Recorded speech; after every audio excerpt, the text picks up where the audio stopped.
Yo, what's going on, guys? Welcome back to the channel. Today we're talking about how Tom Aspinall can beat Jon Jones. And I think it's a very interesting matchup.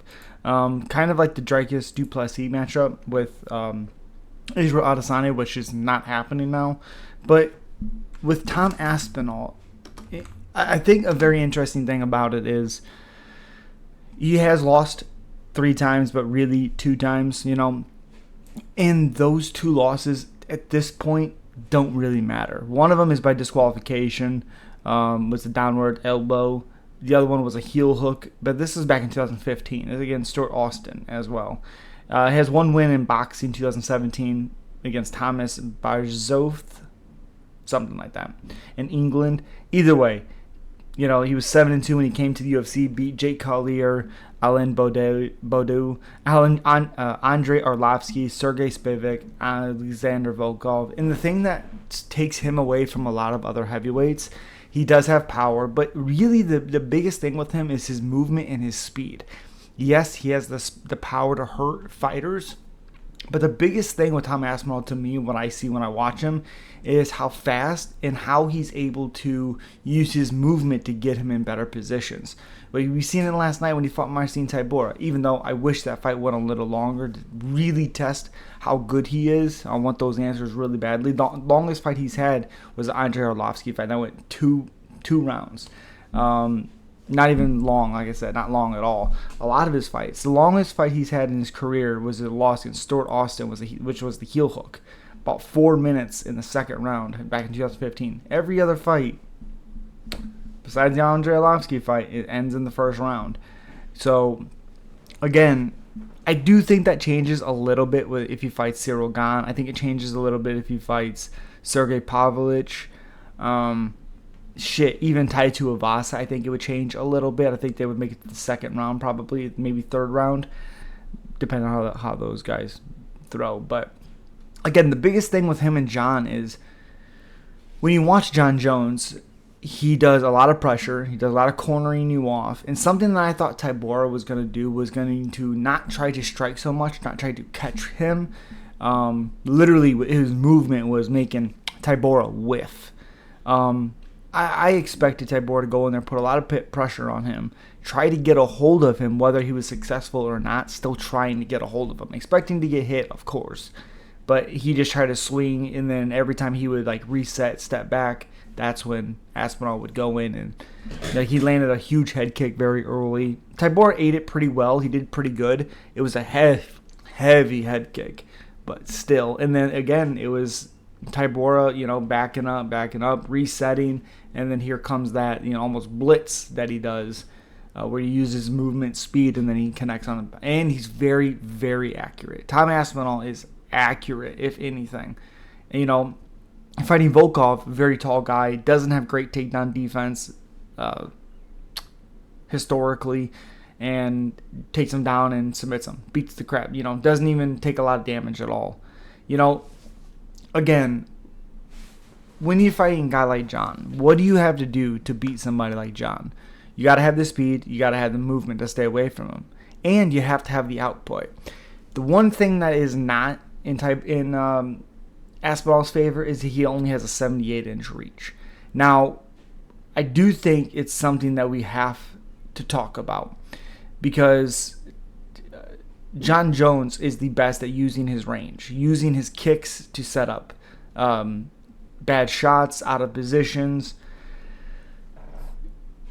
With Jon having a 6.5-inch reach on Aspinall, and Aspinall being a movement guy, who was another movement guy?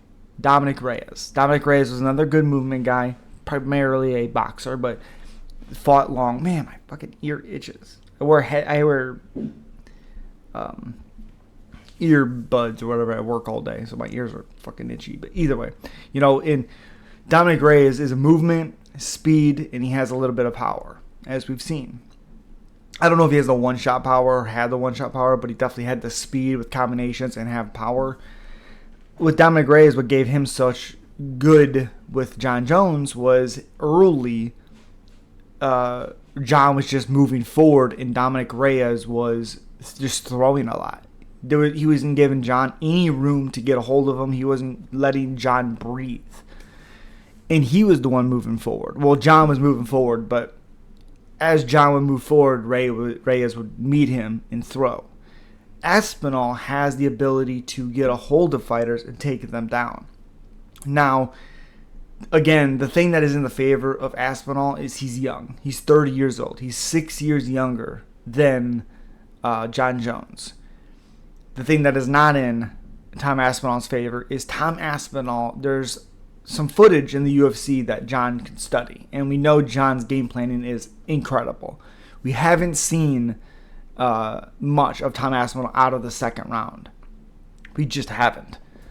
We haven't never seen him in a third round. So how does that style translate when you have a guy like Jon on top of you, or even grappling with you, wearing your arms down, slowing that movement down? Because Jon Jones is going to leg kick him, he's going to teep him, he's going to body kick him, he's going to look for head kicks, but a lot of his stuff, it's kind of the same matchup stylistically as Jon versus Sergey, except Sergey doesn't have the movement and he's not very fast, he's just very powerful. So Tom Aspinall is a lot harder of a problem for Jon. That doesn't mean Tom Aspinall beats Jon, but it's more of a problem for sure. Now, the thing that Tom Aspinall does have, like I said, his age, his speed, his movement. The way that Tom Aspinall would beat Jon is early.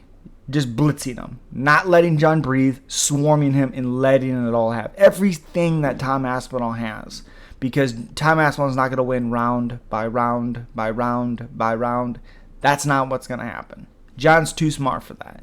And again, he's going to have to blitz Jon. He's going to have to just go straight at him, give him no room, no breathing room, nothing.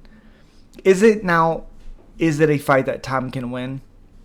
Everyone has a puncher's chance. Do I think he has more of a chance stylistically than Sergey?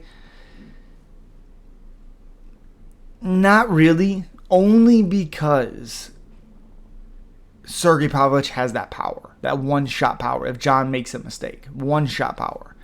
The thing that Tom has is, again, his speed, his takedown offense. He's very good when he gets on top. He's very heavy if he gets good positioning. How can Tom Aspinall beat Jon Jones?